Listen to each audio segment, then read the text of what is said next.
성가대 연습 내려놓고 또 우리 부활절 떡나눔 행사에 동참했는데 어느 때보다 더 아름다운 찬양인 것 같습니다. 비록 연습은 좀 부족했을지라도 하나님께서 우리 찬양대에 찬양을 기쁘게 받아주신 줄로 믿습니다. 이제 봄이 완연합니다. 네. 우리는 한겨울을 지내면서 이 겨울이 언제 지날지 또 따뜻한 봄은 올지 우리는 때로는 그런 것들에 대한 어떤 마음의 의심 또 의구심을 가지고 살아갈 때가 있지만 하나님은 하나님의 때에 또 하나님의 섭리 가운데서 하나님의 일을 반드시 이루어 가십니다. 그것이 하나님이십니다.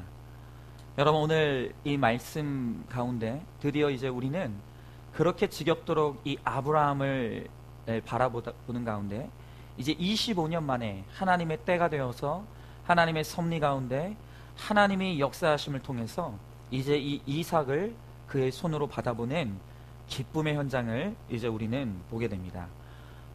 오늘 말씀의 제목은 자녀를 통해 깨닫는 것, 자녀를 통해서 깨닫는 것이라는 제목으로 하나님의 말씀을 함께 나누기를 소망하는데요. 여러분, 우리가 인생을 살아가면서 체험할 수 있는 이 보편적이지만 가장 위대한 기적이 있다라고 한다면 여러분, 그것은 틀림없이 자녀를 낳고 또 자녀를 기르는 일이라고 생각합니다. 여러분, 우리는 많은 사람들이 자녀를 낳고 기르다 보니까 그냥 누구나 다 하는 일이라고 생각을 하죠. 이것이 기적이라고 생각하는 사람들은 그렇게 많지 않은 것 같아요.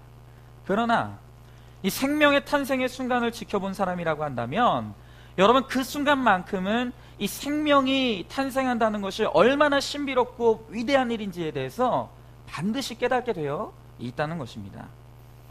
여러분, 정말 불과 몇십 년 전만 하더라도 우리나라에서 남자가 이 여자가 아이를 낳는 방에 들어간다는 것은 상상도 할 수 없는 일이었어요. 여러분, 그래서 우리 텔레비전에서 드라마 같은 거 보면 조선시대나 이런 조선시대까지 갈 필요도 없이 요새 이 현대 불과 몇십 년 전만 하더라도 이 남자는 마당에서 막 서성거리고 있고 언제 나올까, 고추일 것인가 아닐 것인가 막 이렇게 서성거리고 있고 이 아이를 낳는 이 여성들은 이 방 안에서 막 비명 지르고 있고 막 이런 것들을 맨날 보지 않았습니까? 남자들이 도대체 이 비명을 지르는 소리는 듣겠는데 이 방 안에서 무슨 일이 일어나는지를 알 길이 없었죠. 여러분, 제가 3년 전에 제 첫 아이를 이제 가졌습니다. 새벽 4시에 진통이 오기 시작했어요. 제가 워낙 무지하고 무식했던지라 저희 집에서 저희가 다녔던 산부인과까지가 거리가 30분이 걸렸습니다. 지금 생각해보면 정말 말도 안 되는 거죠.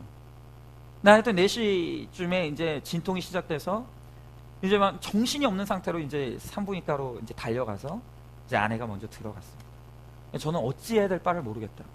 이 사태를 어떻게 해야 되는지, 여기서 내가 해야 될 일이 무엇인지 모르겠어요. 그런데 간호사가 갑자기 저를 보더니 뭐 하세요? 그러시는. 근데 저한테 제 손을 딱 잡더니 분만실로 가셔야죠. 지금 뭐 하시는 거냐. 그래서 저는 그냥 빨려 들어가듯이 그냥 갔어요. 여러분, 저는 이 아이를 낳는 장면을 보기 전까지는 그냥 애가 태어나면 좋겠다, 애가 태어나면 기쁘겠다, 그냥 그런 막연한 생각뿐이었습니다.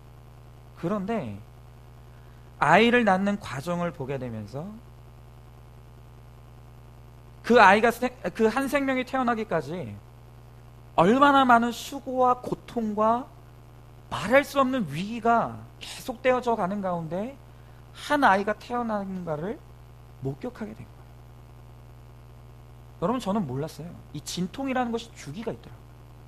좀 가라앉았다가 갑자기 또 이제 시작이 되면 팍 진통이 올라가고 그리고 또 내려갔다가 이런 위기의 순간들이 계속되는데 차마 그 모습을 바라볼 수가 없어요. 여러분, 어떤 분이 저한테 그런 말을 하더라고요. 출산하기 전에 뭐라고 하시냐면, 목사님, 애가 언제 나오는 줄 아세요? 언제 나오는데? 이분이 하시는 소리가 뭐냐면, 목사님, 딱 여자가 혼이 반쯤 빠져나가서 죽을랑 말랑 할 때 그때 애가 나옵니다 그러더라고요. 저는 그 말이 이해가 안 되는데 정말 그렇더라고요. 저희 아내가 이제 첫째를 낳을 때도 자연분만 아니라 이제 고생을 했지만 그때는 이제 무통분만을 놔줘서 조금 났어요. 근데 둘째 때는 뭐 아무것도 안 해줘요. 이제 제가 제 아내 이제 손을 붙잡고 이 진통의 과정을 지켜보는데, 근데 제 아내가 막 진통을 하다가 이제 뭐라고 하냐면 도저히 못하겠어요.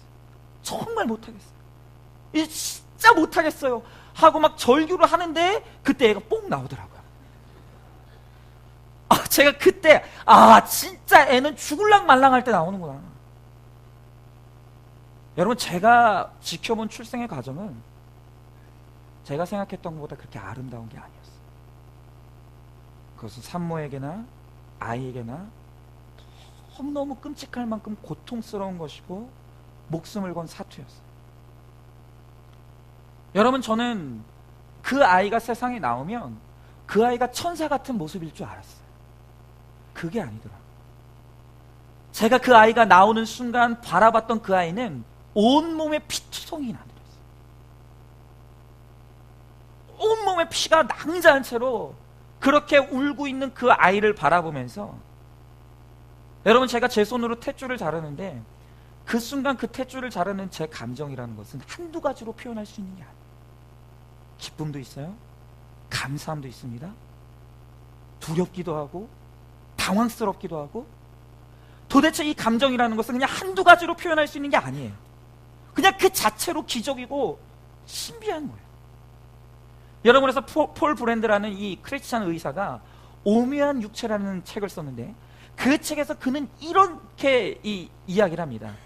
생명이 잉태하고 탄생하는 것, 그것은 이 하늘의 무변한 공간에 감탄보로 가득히 채워도 설명할 수 없는 기적이다. 맞아요. 정말 한 생명이 탄생한다라는 것은, 오늘 이 땅에 한 생명이 나온다라고 하는 것은 이 무변한 공간에, 하늘의 공간에 감탄보로 가득히 채워도 설명이 안 돼요. 표현이 안 되는 거예요. 여러분, 그러나 이 생명의 기적만이 기적은 아니에요. 생명이 탄생하는 것만큼 제가 볼 때 기적인 것은 뭐냐 하면 그 생명이 자라나는 거예요. 여러분, 지금 이 공간 안에는 제가 전도사 시절에 주일학교 때 제가 가르쳤던 우리 청년들 있어요. 건방진 포즈로 지금 설교를 듣고 있는 우리 청년들이 있는데, 여기 제가 보면은 정말 저 아이들이 도대체 어떤 인생을 살까 굉장히 궁금하고 너무나 걱정됐던 아이들이 있었어요. 근데 코 찔찔 흘리면서 그렇게 그냥 막 쫓아다니고 사고치고 그랬던 애들인데, 이렇게 성장해가지고 어른이 됐답시고 이렇게 어른 예배에 앉아있는 모습을 보면 기가 막힌 거예요. 기가 막힌 거예요. 정말 이렇게 성장해서 앉아있는 저 청년들, 주일학교 꼬맹이 때 봤던 저 청년들이 저렇게 앉아있는 모습을 보면 경외감이 돼요. 여러분, 우리가 이 나이가 어린 아이들을 바라보면서 뭐라고 하냐면 어린이라 그러죠. 근데 여러분, 이 어린이라는 말의 뜻을 아십니까? 이 어린이라는 말은 우리가 잘 알고 있는 이 5월 5일 어린이날을 만든 이 방정환 선생님이 만든 단어예요. 근데 이 어린이라는 말의 뜻이 뭐냐? 원래는 이 뜻이 뭐냐면 어리신 이런 뜻이에요. 그러니까 이 어린아이들의 이 인권이라는 개념조차도 없던 시절에 이 방정환 선생님은 이 어린이들이 얼마나 소중한 존재인지를 미리 눈을 떴던 거예요. 그리고 이렇게 소중한 생명들을 지칭할 수 있는 좋은 단어가 없을까 고민하다가 만들어낸 단어가 뭐냐면 어리신 이라는 뜻의 어린이라는 존칭어예요. 여러분, 성경이 우리 자녀들에 대해서 일관되게 가르치는 굉장히 중요한 진리가 있는데 그것은 뭐냐? 한 생명이 태어나고 자라나는 것은 기적이라는 거예요. 은혜라는 거예요. 전적인 하나님의 은혜에 의해서만 한 생명이 오늘 이 땅에 태어나고 그 생명이 자라나는 역사가 일어난다는 것입니다. 여러분, 그냥 되어지는 게 아니에요. 어떻게 인생을 살다 보니까 이 자녀들이 낳고 길러지는 게 아니라는 거예요. 여러분, 오늘 우리는 이 믿음의 조상 아브라함이 드디어 25년 만에 이 약속받았던 이 자녀인 이삭을 손에 받아보는 기적의 장면을 오늘 우리는 보게 됩니다. 오늘 이 아브라함이 25년 만에 이 이삭을 그의 손에 받으면서 오늘 믿음의 고백을 하나님 앞에 올려드려요.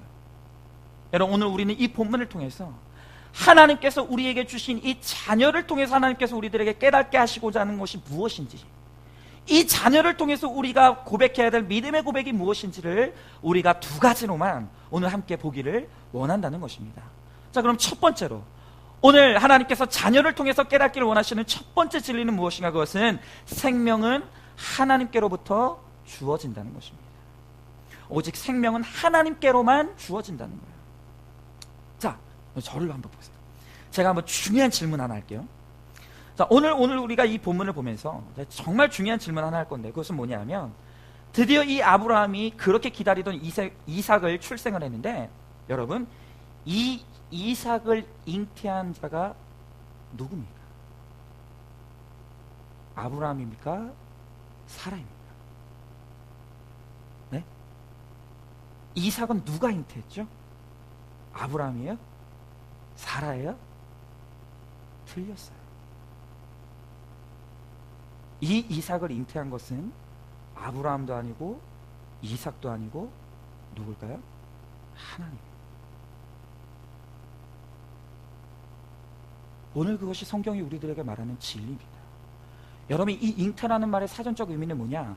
뱃속에 아이가 생기다, 뱃속에 아이를 배다, 이런 뜻이에요. 여러분, 한 여인의 자궁 속에 생명을 누가 넣어주셨죠?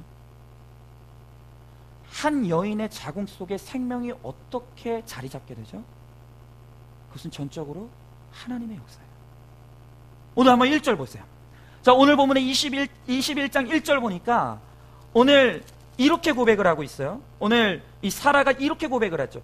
여호와께서 말씀하신 대로 사라를 돌보셨고 여호와께서 말씀하신 대로 사라에게 행하셨으므로. 오늘 2절 또 봅니다. 2절에 보니까 또 이렇게 반복돼요. 하나님이 말씀하신 시기가 돼요. 자, 여기서 오늘 이 이삭을 낳는 과정에서의 주어가 누굽니까? 아브라함이에요? 이삭입니까? 여호와. 오늘 이 1절과 2절을 통해서 고백되어지는 게 뭐예요? 여호와께서 사라를 돌보셨고 여호와께서 사라에게 행하셨고 여호와께서 말씀하신 시기가 돼요. 오늘 이 이삭을 낳는 모든 가정은 하나님께서 돌보셨고 하나님께서 행하셨고 하나님께서 정하신 시기가 되었기 때문에 오늘 이 이삭이 출생했다는 거예요.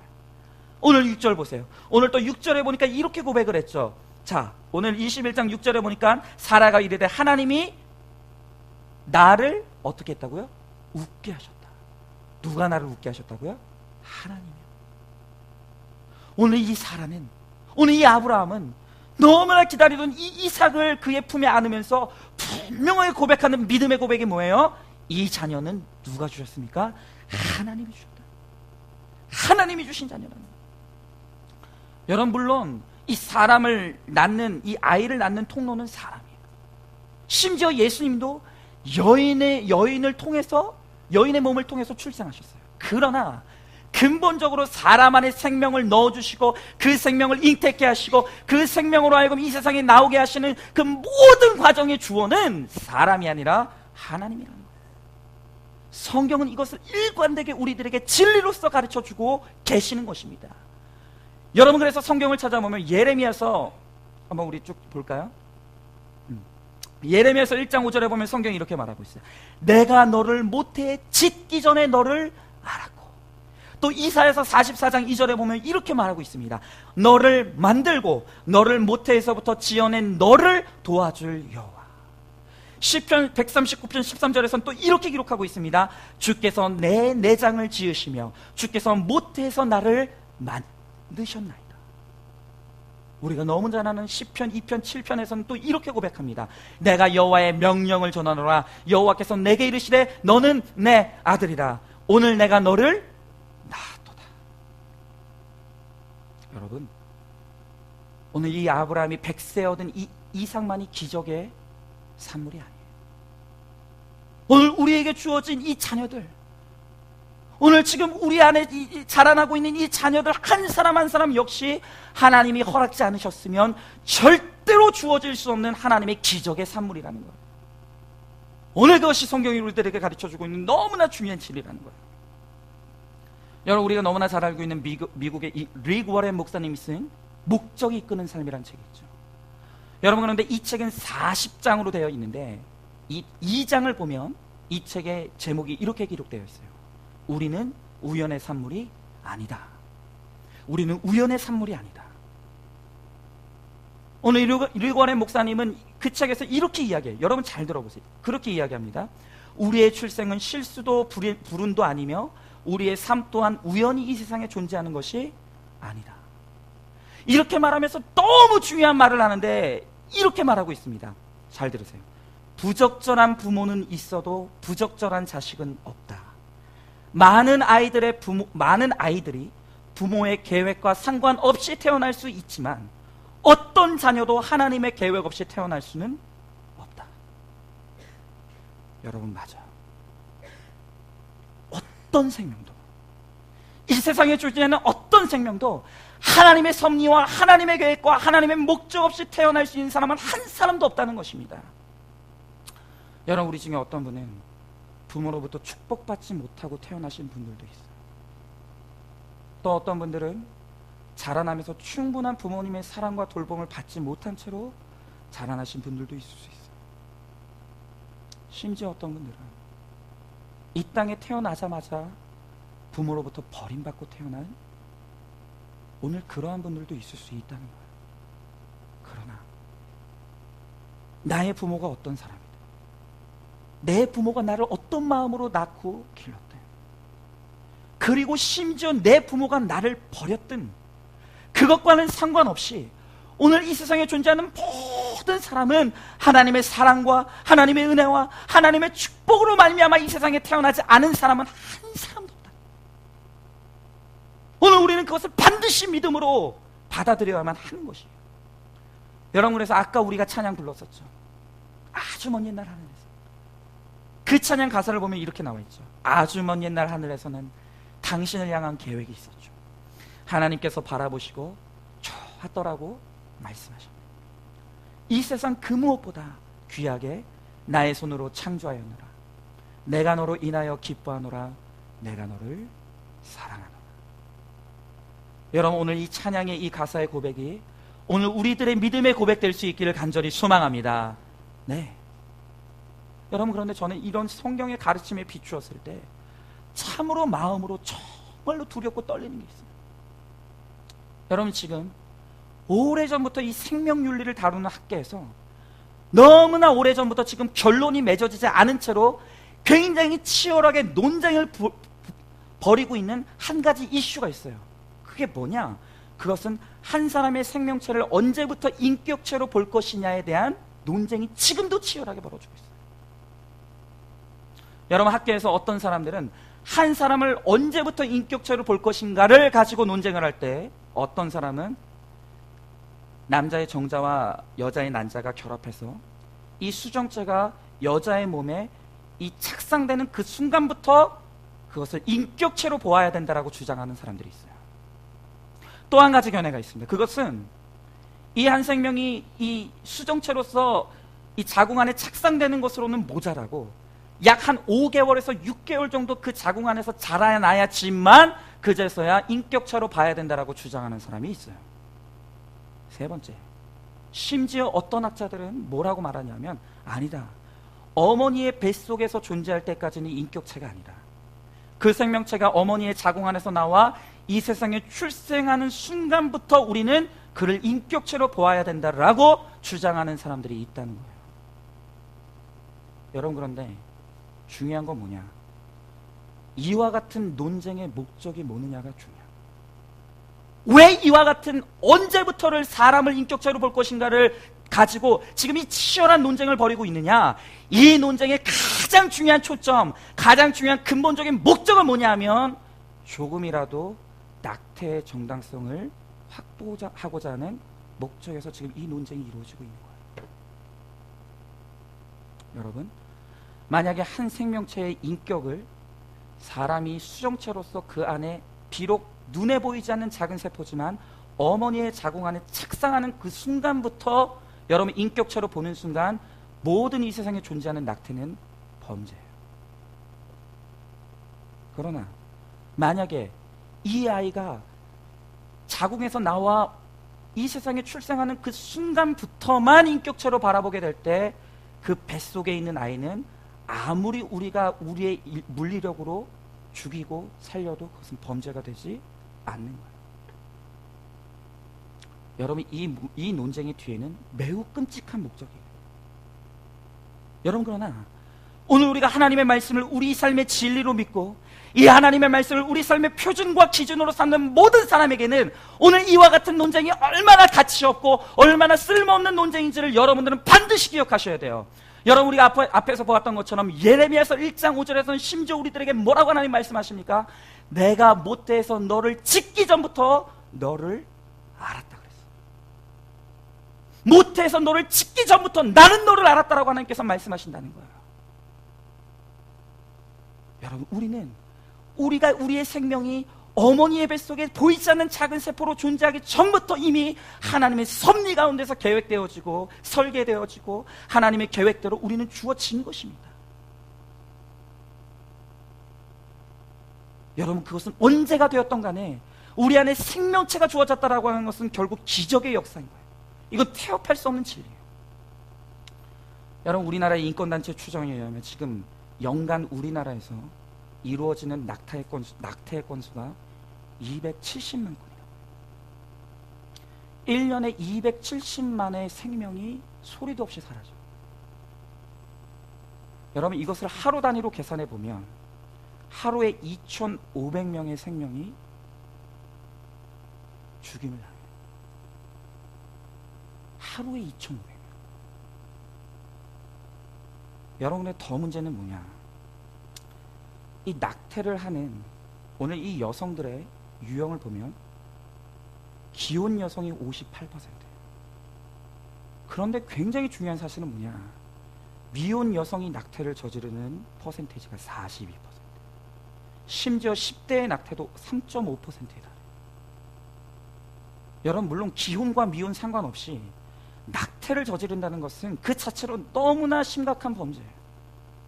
그러나 지금 기혼자뿐만이 아니라 미혼자, 심지어 10대의 낙태 비율이 지금 50%에 육박한다라는 오늘 지금 이 통계가 우리들에게 알려주고 있는 매우 심각한 현상은 뭐냐? 오늘 이 낙태라는 것은 날로 심각해져가는 성적인 방종과 타락과 그 맥이 맞닿아 있다는 거예요. 이게 심각한 문제인 거예요. 여러분, 오늘날 이 세상 사람들이 자기 쾌락에 온몸을 던지면서 오늘 자기의 쾌락의 유익을 위해서 살아가는 가운데 자기의 이 생명을 죽이는 범죄까지도 저지르고 있다. 여러분, 우리 그리스도인들은 우리에게 주어진 생명을 인위적으로 없애는 것이 범죄이고 살인행위라는 것을 믿음으로 인정하고 고백할 수 있어요. 여러분, 특별히 남성이든 여성이든 내가 성적으로 순결하고 깨끗한 것이 얼마나 중요한지를 여러분들은 깨달으셔야 돼요. 여러분, 이제까지는 이 사회는 남성 중심 사회였기 때문에 여성에게만 순결을 강조해왔어요. 그러나 여러분, 얼마나 많은 남성들이 지금 이 성적인 범죄를 저지르면서 오늘 이 낙태와 같은 끔찍한 범죄들을 조장하는지 몰라요. 여러분, 오늘 특별히 우리 청년들 잘 들으십시오. 하나님 앞에 순결한 모습으로 한 남자의 여자가 되고 한 여자의 남자가 되는 순간까지 나의 몸을 거룩하고 순결하게 지키는 것이 얼마나 중요하고 얼마나 하나님 앞에 중요한 문제인지를 여러분들은 절감할 수 있기를 간절히 소망합니다. 우리 청년들 동의 안 합니까? 여러분, 우리 청년들만 믿으실 수 있기를 간절히 소망합니다. 여러분, 오늘 우리들 가운데 혹시 여러 가지 이유로 하나님이 주신 생명을 지운 분들이 있을 수 있어요. 오늘 그것이 언제적 일이든 간에 하나님 앞에 진실하고 애통하는 마음으로 사죄의 은총을 구하면서 회개 기도를 올려드릴 수 있는 그런 반드시 일이 이루어져야 됩니다.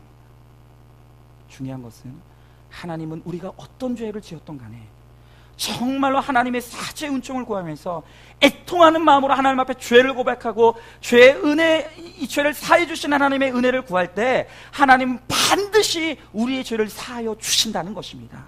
여러분, 그러나 우리가 저질렀던 죄에 대한 직면이 고통스러워서 오늘 하나님 앞에 나의 죄를 고백하는 오늘 이 중요한 작업을 우리가 놓친다라고 한다면 우리의 죄는 결코 하나님 앞에 용서받을 수 없다. 여러분 중요한 것은 무엇입니까? 자녀는 하나님이 주신 우리의 소유물이 아닙니다. 내가 나의 힘으로 어찌할 수 있는, 마음대로 할 수 있는 어떤 소유물이 아니에요. 하나님이 우리들에게 맡기신 것이고 하나님이 우리들에게 선물로 주신 하나님의 것이 우리의 자녀들인 줄로 믿습니다. 여러분, 그러므로 말미암아 오늘 우리가 사라와 같이 내게 주신 이 귀한 자녀를 온전히 감사하고 찬양하고 하나님의 뜻대로 양육할 수 있는 여러분, 저와 여러분이 되셔야 될 줄로 믿습니다. 여러분, 그렇다라고 한다면 오늘 성경을 통해서 우리들에게 말씀하시는 자녀를 통해서 깨달아야 될 두 번째는 무엇입니까? 그것은 자녀를 주신 분이 하나님이시기 때문에 온전히 이 자녀를 하나님께 드려야 된다는 것. 이것이 자녀에 대해서 하나님께서 우리들에게 말씀하시는 두 번째 중요한 진리예요. 자녀는 하나님의 것입니다.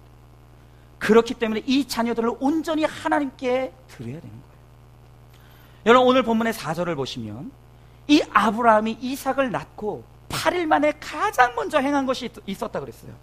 자, 오늘 4절에 보니까 이 아브라함이 이삭을 낳고 한 일이 무엇입니까? 이렇게 말하고 있죠. 그 아들 이삭이 난 지 8일 만에 그가 하나님이 명령하신 대로 뭘 행했다고요? 할례를 행했다고 했어요. 여러분, 이 할례는 여러분들이 이미 잘 알다시피 이 남성의 생식기의 표피를 잘라내는 거예요.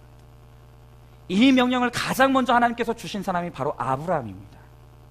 하나님께서 아브라함에게 할례를 명하시면서 네가 구별된 백성임을, 너는 이제부터 하나님의 친백성임을 이 세상 사람들과 구별할 수 있는 표시로서 할례를 명하신 거예요. 여러분, 이 아브라함은 자신이 먼저 할례를 행하고, 그리고 하나님의 이 은혜에 의해서 태어난 이 이삭 역시 하나님의 것임을 고백하면서 할례를 행했다. 그리고 그는 이 할례를 행하면서 하나님 앞에 믿음의 고백을 올려드려요.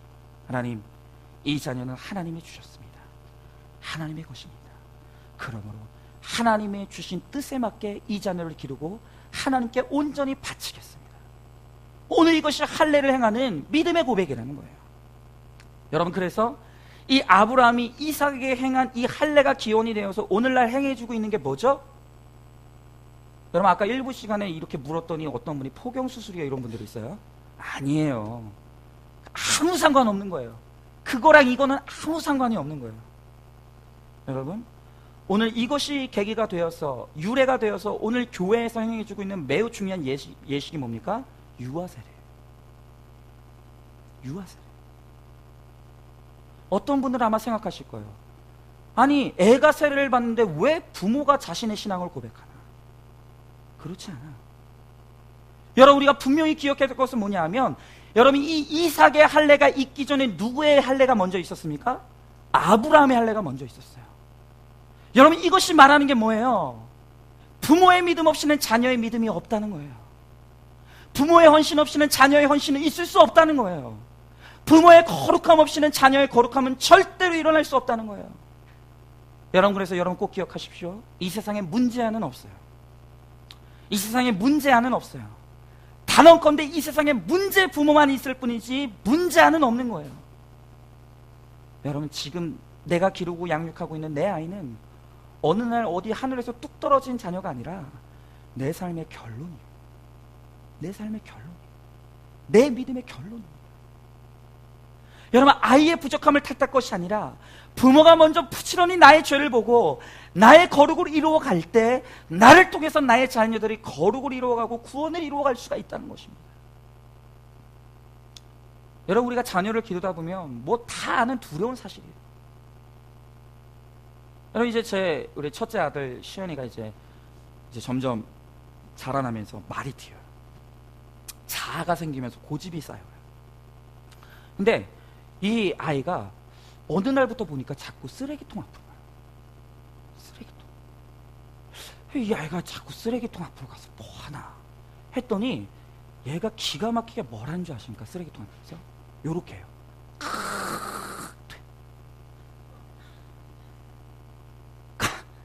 가래는 아닌 것 같은데 얘가 가래침을 뱉는 행동을 하는 거야. 얘가 도대체 이런 행동을 어디서 배워서 할까? 봤더니 누가 이걸 하냐?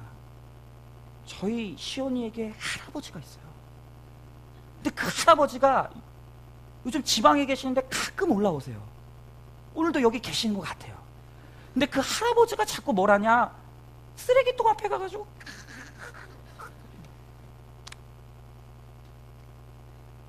이 애가 가끔 보는 할아버지의 행동을 배운 거야.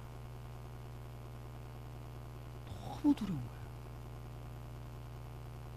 제가 저도 모르는 사이에 애 앞에서 몇 번 짜증난다는 말을 한 적이 있거든요. 근데 세상에 어느 날 이 애가 울면서 뭐라고 하면 아이 짜증나 그러는 거예요. 여러분 아시겠지만 좋은 습관을 애들한테 길러주기가 얼마나 힘든 줄 아십니까?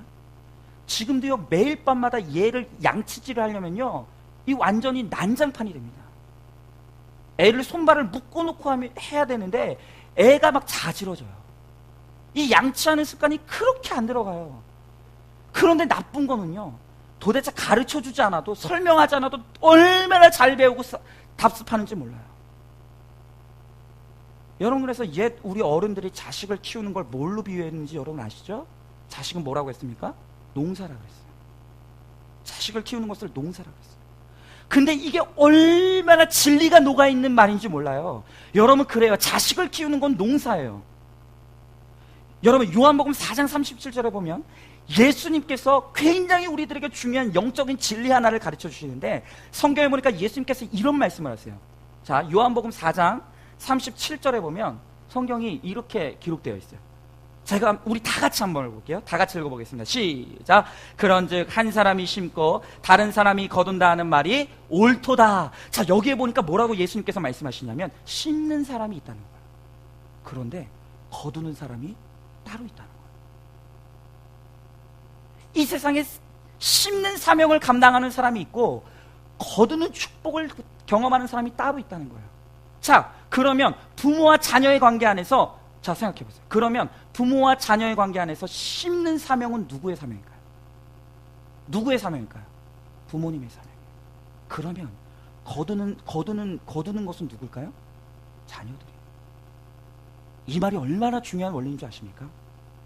여러분 우리 부모님들이 자녀들을 위해서 좋은 것을 인생에 심고 그 자녀들을 위해서 거룩한 것을 심을 때 그 자녀들이 그의 인생에 부모가 심는 좋은 것의 열매를 반드시 거둔다는 거예요. 이 말이 반대로 하면 무슨 말이 되는 줄 아세요? 오늘 우리 부모님들이 인생에 있어서 악한 것을 심고 나쁜 것을 심고 음란한 것을 심고 거룩하지 않은 것을 그의 인생에 심게 될 때 여러분 그 인생의 열매를 누가 거둔다고요? 자녀들이 거둔다. 여러분 오늘 내가 나의 인생에 쏟아내는 말들은 그거 씨가 돼요. 근데 그 씨를 누가 거두냐? 우리 자녀들이 거둬요. 여러분 우리 부모님들이 오늘 우리의 인생 향해서 행했던 모든 행실들 그것은 나 혼자 내 인생 안에서 하는 일인 것 같지만 여러분 그것이 다 내가 했던 그 행실들이 다 씨가 되는 거예요. 그런데 그 행실을 누가 거둔다고요? 자녀들이. 이것은 무서운 원리예요. 여러분 왜 알코올 중독자 부모님 밑에서 알코올 중독자 자녀들이 나옵니까? 부모가 그렇게 심었기 때문에. 여러분 왜 그렇게 문란한 생활을 했던 그 부모 밑에서 왜 그렇게 음란한 자녀들이 나옵니까? 부모님이 그렇게 삶을 심었기 때문에. 여러분 내 자녀는 내 삶의 결론이에요.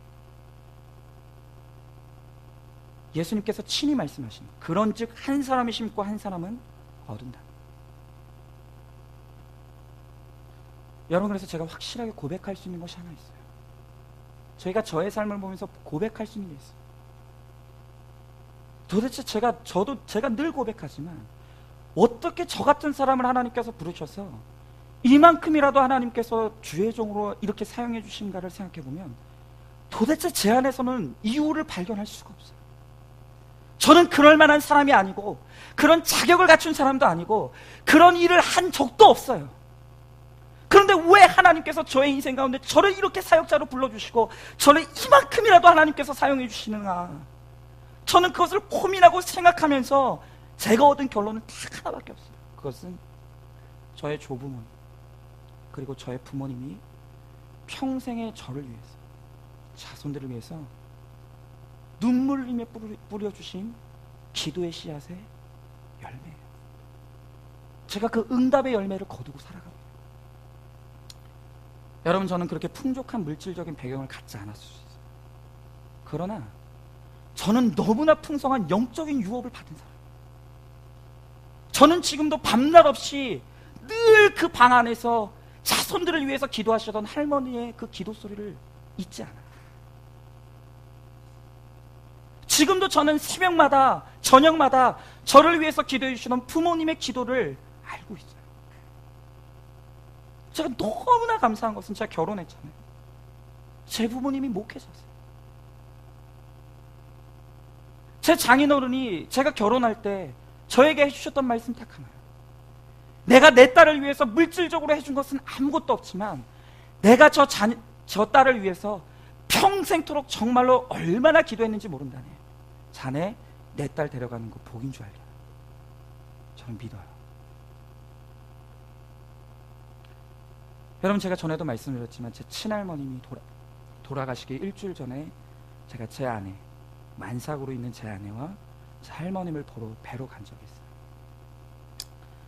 할머님이 돌아가시기 일주일 전에 곡기가 끊어지고 물도 마시지 못하시고 링거로서 신랄 같은 그 생명을 붙잡고 계실 때 제 할머님이 저와 제 아내 손을 붙잡고 두 가지 말씀을 유언처럼 남기셨어요.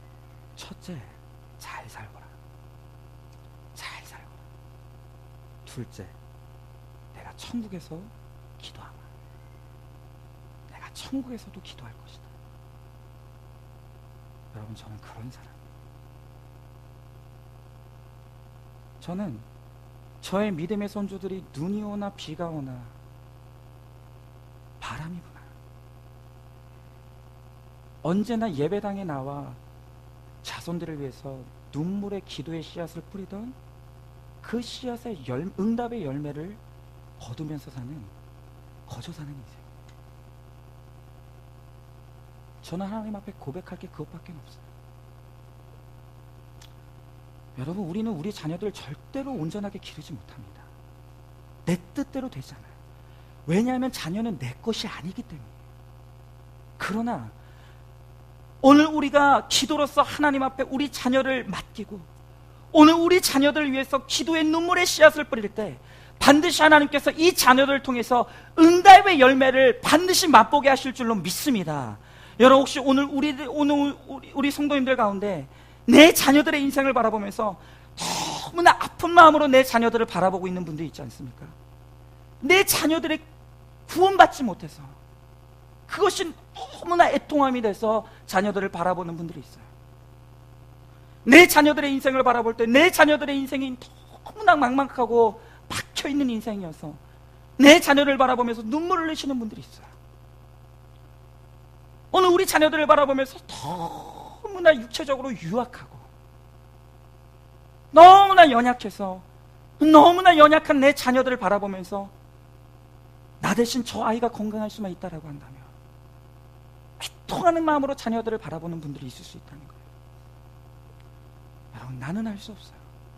그러나 내가 내 자녀를 위해서 믿음을 심고 기도를 심고 나의 눈물을 하나님 앞에 심을 때 하나님께서는 반드시 내 두 눈으로 오늘 내가 뿌렸던 그 믿음의 씨앗들이 응답이 되어서 내 자녀들이 아름다운 열매를 거두는 모습을 반드시 여러분들이 바라보게 될 줄로 믿습니다. 이것이 하나님께서 우리들에게 주시는 자녀를 향해서 깨닫기를 원하시는 진리의 말씀입니다. 여러분, 제가 오늘 이 말씀을 마치면서 마지막으로 글 하나를 소개시켜 드리려고 해요. 제가 이번 주에 어떤 집사님으로, 우리 교회 집사님으로부터 너무 좋은 글 하나를 소개받았어요. 이 글은 강영우 박사님 혹시 아시는지 모르겠어요. 우리나라 최초의 맹인 1호 박사님이에요. 근데 이 박사님이 있기까지 오늘 그를 뒤에서 내조하고 기도로서 후원했던 그 아내분이 계시는데 그분이 누구냐 하면 석은옥 권사님이에요. 이 권사님은 너무너무 대단합니다. 맹인으로서 절망적인 삶을 살아갈 수밖에 없었던 남편을 위해서 끊임없이 후원하며 기도하면서 그를 마침내 이 박사로 세우고 백악관에 차관보까지 지내게 하셨어요. 그리고 그 두 자녀들이 있는데 이 자녀들을 얼마나 믿음으로 훌륭하게 키웠는지 몰라요. 한 사람의 신앙인으로서 잘 길렀을 뿐만이 아니라 한 사람은 법조인으로, 한 사람은 학계 교수로서 너무나 잘 길렀어요. 그런데 이분이 쓴 책이 있는데 해피라이프라는 책이 있는데 이 권사님이 이 책에서 마치 기도문과 같은 이 글을 이렇게 적어놨는데 제가 여러분들한테 한번 읽어드리길 원해요. 오늘 여기다 띄워드릴 건데 제가 굳이 제목을 붙이자면 내가 다시 아이를 기르게 된다면, 제가 한번 읽어드릴게요. 한번 묵상하는 마음으로 한번 잘 들어보세요. 내가 다시 아이를 기르게 된다면 그들의 버릇을 고쳐놓으려고 애쓰기보다 내가 그들의 모범이 되는 일에 마음을 쏟으리라. 그들의 습관과 행동을 고치는 일에 시간을 빼앗기기보다 내 마음을 넓히는 일에 시간을 쓰리라. 그들을 꾸지람하고 야단치는 일에 마음을 쓰기보다 더 많이 성경 이야기를 들려주리라. 내가 다시 아이를 기르게 된다면 잔소리로 그들의 마음을 긁어놓기보다 그들을 위해 기도하리라. 간섭하고 끼어들어 그들의 마음과 생각을 흐트러뜨리기보다 그들을 하나님께 맡기리라. 내가 다시 아이를 기르게 된다면 찬양소리로 그들의 아침을 깨우리라. 하루를 마감하는 기도를 가진 어머니를 둔 자녀는 망하지 않기에. 그러나 내게 기회가 주어지지 않는다 할지라도 나는 여전히 기도하리라. 그들을 위해 무릎을 꿇으리라. 기도로 나의 과오를 씻어내리라. 그들의 상처를 감싸주리라. 기도로 그들의 세계를 밝게 열어주리라. 기도에는 그들의 완전하신 참 아버지 하나님께로 인도할 수 있기에. 여러분, 우리의 자녀는 내 것이 아닙니다. 나의 소유물이 아닙니다. 하나님이 내게 맡기신 것이고 하나님이 뜻대로 잘 기르라고 나에게 위탁하신 하나님의 선물입니다. 우리가 그저 그분께 우리의 모든 자녀들의 인생을 맡기고 우리가 우리의 자녀들을 위해서 눈물을 심고 기도를 심고 말씀을 심고 믿음을 심으며 오늘도 그렇게 나아갈 때 하나님께서는 하나님의 미랄의 씨앗이 되어서 내가 우리 자녀들을 위해서 심었던 그 눈물의 기도를 받으셔서 반드시 우리의 자녀들의 인생을 통하여서 아름다운 열매를 거두는 수확의 인생을 살게 하는 그 축복을 우리들에게 반드시 주게 하실 줄로 믿습니다. 여러분, 이 시간 우리 다 같이 한번 기도하기를 원합니다. 오늘 하나님께서 25년 만에 이 아브라함에게 이삭을 주시는 이 모습을 통해서 오늘 하나님께서 우리들에게 말씀하십니다. 이 자녀는 기적의 산물이요 은혜의 산물이라고. 이 자녀는 나의 소유물이 아니라 하나님이 나에게 하나님의 뜻대로 잘 기르라고 위탁한 하나님의 것임을 우리들에게 말씀하십니다. 오늘 하나님께서 우리들에게 요구하신 것이 무엇입니까? 그 자녀를 나에게 바치라. 내가 그 자녀를 이끌 것이고 내가 그 자녀를 책임질 것이고 내가 그 자녀의 인생을 존귀하고 아름답게 하리라. 그 자녀를 위해서 눈물을 다시 한번 심기를 원합니다. 그 자녀를 위해서 기도를 심기를 원합니다. 그 자녀를 위해서 내가 할 수 있다면 목숨을 바쳐서라도 오늘 하나님 앞에 눈물의 씨앗을 심기를 원합니다.